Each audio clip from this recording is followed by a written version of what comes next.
자라투스트라는 이렇게 말했다라는 책에서 니체는 인간은 낙타, 사자, 어린이 이 세 가지 정신적 변화의 단계가 있다고 말합니다. 이 낙타의 단계는 뭐냐? 인간은 스스로 의지나 주체성이 결여된 채 사회, 도덕, 관습, 종교 이런 가치들에 묶여가지고 아무런 의심 없이 그대로 따라가는 그런 수동적인 인간, 이게 바로 낙타의 단계의 인간이라고 해요. 자, 니체에 따르면요, 이 낙타의 단계에 있다가 어느 날 이 낙타의 삶의 회의를 느껴. 그래서 기존의 가치관에 대해서 NO라고 말하는 그런 단계가 있대요. 이것을 사자의 단계랍니다. 여러분 자식 키워보면 그렇죠. 초등학교, 중학교 말 잘 듣다가 고등학교 올라가면 싫은데요 이럴 때가 있죠. 예? 교회 가자, 싫어요. 사자의 단계가 된 거죠.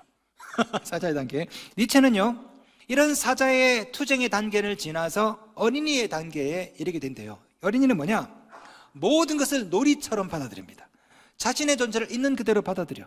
예, 그러면서 새로운 가치를 창조하는 단계, 그게 어린이의 단계랍니다. 자, 니체가 말하는 위버맨시는요, 이런 낙타, 사자, 어린이 단계를 지나서 완성된 초인, 이게 위버맨시, 초인이죠. 이 초인은 기존의 도덕이나 신에게 의존하지 않습니다. 스스로 힘으로 삶의 의미를 부여하죠.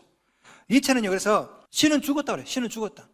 이 시대에 신은 죽었고 이제는 내 삶은 내가 결정한다. 누구의 시선도 아니고 내 의지대로 살아간다. 이렇게 말을 했습니다. 이게 바로 위버맨시 초인이라는 거예요. 이 니체의 이런 초인 사상은요, 20세기, 21세기 종교, 문화, 철학 모든 것을 강타했어요. 지난 100년 동안에 인류가 신은 죽었다. 과학이 발전하고 무슨 신이 필요하냐고. 이제 인간이 신이다. 우리가 판단한다. 우리가 주관한다.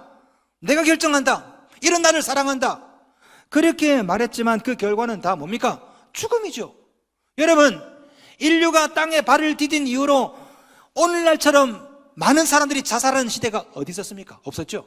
여러분, 중세시대 때 흑사병이 돌고 기근이 있었을 때 사람으로 병으로 죽었어요. 굶어서 죽었어요. 자살하지는 않았어. 지금은 자기가 판단하고 자기가 주관하고 얼마나 많은 사람들이 죽습니까? 오늘날에 보시면요, 스트레스로 우울증, 공황장애, 불안증, 각종 마음의 질병을 가지고 살아갑니다. 왜? 내가 판단하고 내가 주관하고 그 결과가 바로 이런 것들이에요. 이런 것들. 과연 인간이 하나님 없이 주체적으로 살 수 있을까? 예, 거짓말입니다. 그럴 수가 없어요, 여러분. 성경은요, 니체의 위버맨시보다 좀 더 큰 초인, 큰 용사의 개념을 소개하고 있습니다. 바로 사사기에 나오는 큰 용사예요. 하나님께서 이 기도원을 큰 용사라 부르셨죠. 큰 용사, 히브리어로 키보르 헤하야. 이 말은요, 평범함을 뛰어넘는 존재라는 뜻에서 이 위버맨시, 초인과 슈퍼맨과 비슷한 개념입니다. 큰 용사, 초인, 위버맨시, 슈퍼맨 비슷해요. 그런데 성격이나 지향점이 완전히 다르죠. 완전히. 자, 성경이 말하는 초인, 큰 용사는요, 자신의 의지가 아니죠. 하나님의 의지가 바로 동기입니다. 그렇죠? 그래서 인간의 한계를 뛰어넘습니다. 니체의 초인은요, 자아 실현이 목적이야. 그런데 성경이 말하는 큰 용사는요, 자아 실현이 아닙니다. 하나님의 뜻 실현이 목적이죠. 위버맨시가 인간 중심적이고 자기 사랑이 동기라면 큰 용사는요, 하나님 중심이고 이타적이죠. 그래서 자신뿐 아니라 공동체를 살리는 것입니다. 여러분 모두가 다 이 성경이 말하는 초인을 뛰어넘는 초인, 큰 용사의 삶을 사시기를 주님의 이름으로 축원합니다. 자, 그렇다면 어떻게 해야 이 큰 용사가 될 수 있을까? 우리가 지난번부터 계속 말씀을 이어서 보고 있는데요, 바로 믿음과 순종을 통해서죠. 자, 니체가 말하는 초인은요, 자기 믿음과 자기 주체적 판단이야. 그런데 성경이 말하는 큰 용사는 하나님 믿음이에요. 하나님 믿음, 말씀에 대한 순종, 그것을 통해서 이루어지죠. 자, 오늘 본문에 나오는 기도원의 삶의 여정이 바로 이것을 보여줍니다. 하나님께서 기도원을 딱 불렀어요. 기도원, 큰 용사요. 그런데 기도원은 아직 큰 용사가 아닙니다. 왜? 믿음이었거든요. 믿음이. 그래서 하나님께서 이 기도원의 믿음을 키워주기 위해서 두 가지 기적을 보여주시죠. 뭐 양털이 적고 마르고 막 이런 기적을 막 보여주십니다. 자, 그래서 어느 정도 믿음이 생겼어요. 근데 아직도 믿음이 부족해. 하나님께서 이 기도원의 믿음을 키워주려고 300명의 용사로 13만 5천 명과 싸우게 하시죠. 그런데 하나님의 바람과 달리 기도원은 와르르 무너집니다. 아이고, 큰일 났다. 망했다. 우리 하나님께서 이 기도원의 믿음을 키우기 위해서 미디안 진영에 들어가게 합니다. 그리고 미디안 병사들의 꿈 이야기를 듣게 하시죠. 자, 꿈 이야기를 듣고 기드온에게 믿음이 생겼죠. 여러분 참 아이러니하죠. 아니 기드온이 하나님의 음성을 직접 들었잖아요. 그런데 믿음이 안 생겼어. 그런데 아니 미디안 병사들의 꿈 이야기를 듣고 믿음이 생겼어요. 여러분 이상하지 않아요? 아니 꿈에 하나님께서 여러분에게 막 말씀했는데 안 믿겨. 그런데 불자 친구를 만나가지고 믿음이 생겨. 아니 지금 기드온이 그렇잖아요. 기드온이 하나님 음성을 듣고도 믿음이 안 생겼는데 미디안 병사 얘기를 듣고 믿음이 생겼다니까. 이게 믿음이 있는 거예요 없는 거예요? 그럼에도 불구하고 우리 하나님은 큰 용사를 만들기 위해서 계속해서 믿음 없는 기드온에게 믿음을 불어넣습니다. 자, 이 믿음의 문제가 해결되자 기드온이 드디어 큰 용사가 됩니다. 지금 기드온을 따르는 군사가 몇 명? 300명. 적은 몇 명? 13만 5천 명. 그럼에도 불구하고 기드온은요 이미 승리한 것처럼 말하죠. 7장 15절 여호와께서 미디안과 그 모든 진영을 너희 손에 넘겨주셨느니라. 과거형. 니체가 그렇게 갈망했던 위버맨시, 이 초인을 뛰어넘는 초인이 바로 여기에 있죠. 기드온은요 이 300명이라는 용사에 대해서 낙담하지 않습니다. 자신의 한계를 초월하고 극복하죠. 그리고 14만 5천 명이라는 이 불가능에 투쟁하고 도전합니다. 그 근거가 뭐죠? 그 근거가 하나님 향한 절대적인 믿음이죠. 자신을 향한 믿음이 아니야. 하나님 향한 믿음. 여러분 자 보십시오. 자신의 의지나 신념, 니체가 말했던 아모르 파티. 아모르 파티 아시죠? 노래. 아모르 파티. 사실 그 니체가 말한 건데 어려운 이야기예요. 운명의 운명, 네 운명을 사랑해라 이건데 이 니체는요 네가 초인이 되려면 네 운명을 사랑해. 아모르 파티. 그런데 오늘 본문에 나온 기드온은요 자신의 운명, 자신을 향한 믿음이 아니야. 하나님 향한 절대적인 믿음을 가지고 있으니까 자신의 한계를 뛰어넘는 초인보다 더 뛰어난 초인, 큰 용사가 되는 것이죠. 여러분도 이러한 믿음을 가지시고 큰 용사의 삶을 사시길 주님의 이름으로 축원합니다. 내 자신을 믿어서는 위대한 삶을 살 수가 없어요. 절대적인 하나님, 그 하나님을 믿을 때 여러분의 한계를 뛰어넘는 초인보다 더 뛰어난 큰 용사의 삶을 살게 됩니다. 자, 그런데 아직 승리한 게 아니죠. 승리한 거 아닙니다. 큰 용사가 되어서 승리까지 하려면 관문이 하나 더 남았어요. 그게 뭡니까? 그게 바로 순종이죠.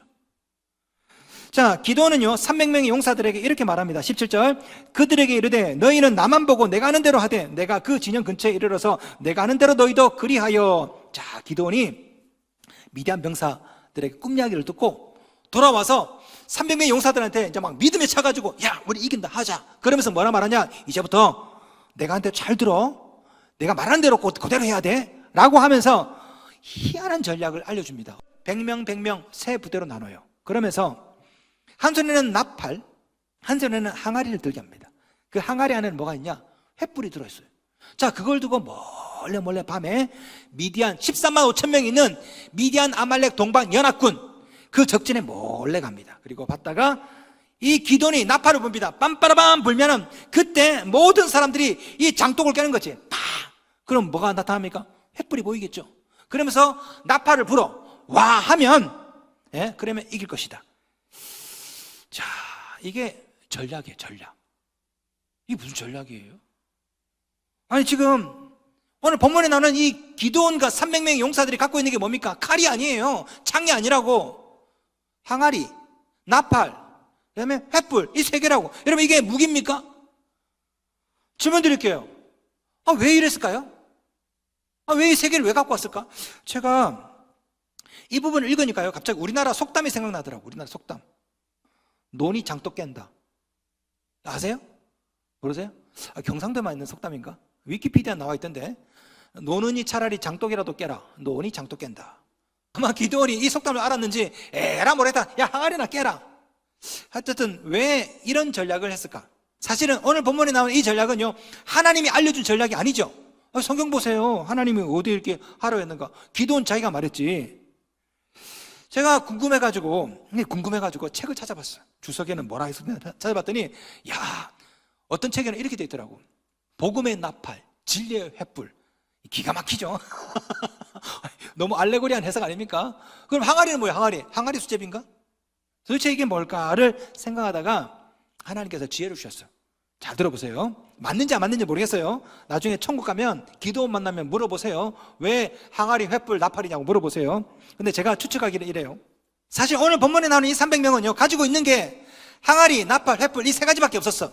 자 보세요. 처음에 10,000명이 와가지고 9,700명은 칼이나 창이 있었어요. 있었을 거라고. 왜? 그러니까 한쪽 한 손에는요 무기를 들고 한 손으로 물을 마신 거예요. 한 손으로.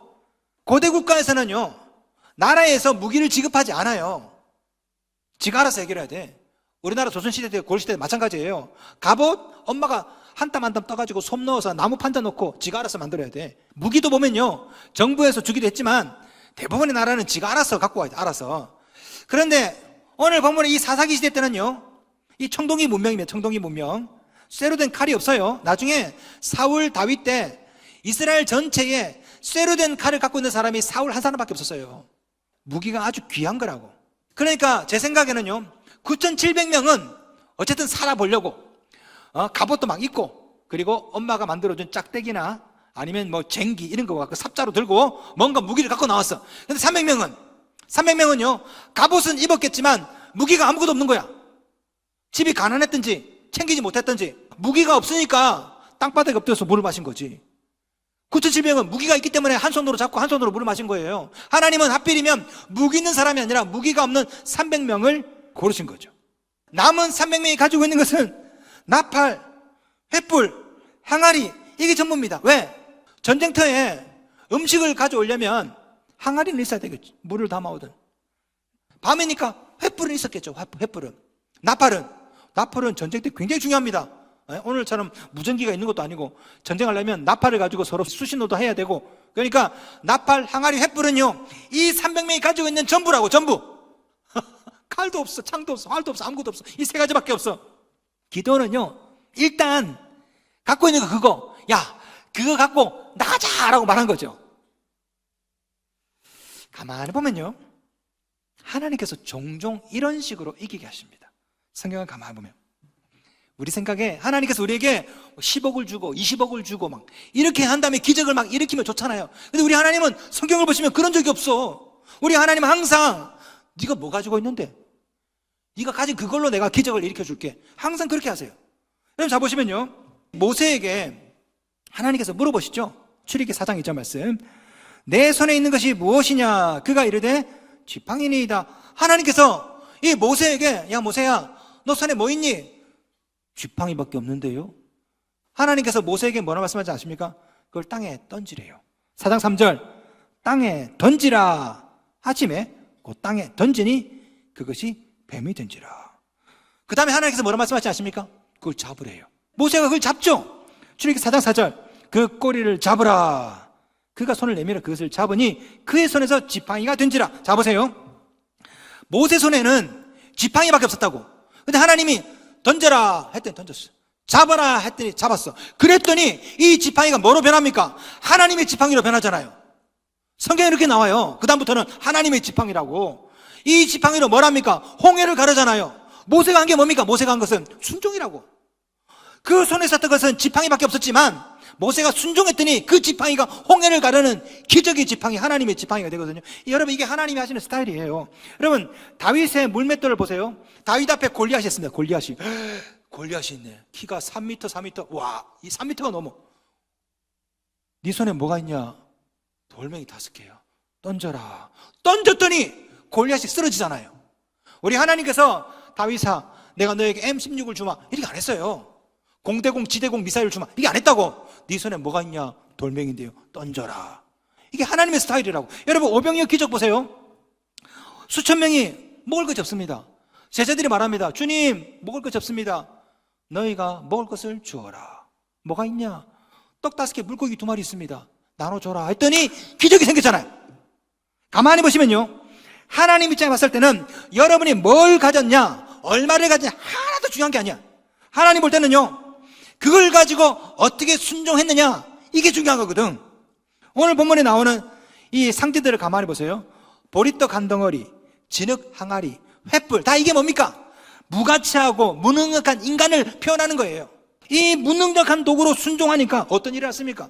기적이 막 일어나지 않습니까? 7장 22절 300명이 나팔을 불 때에 여호와께서 그 온 적군으로 동무끼리 칼날로 치게 하심으로 자 몰래 가서 항아리를 딱 깨뜨렸어.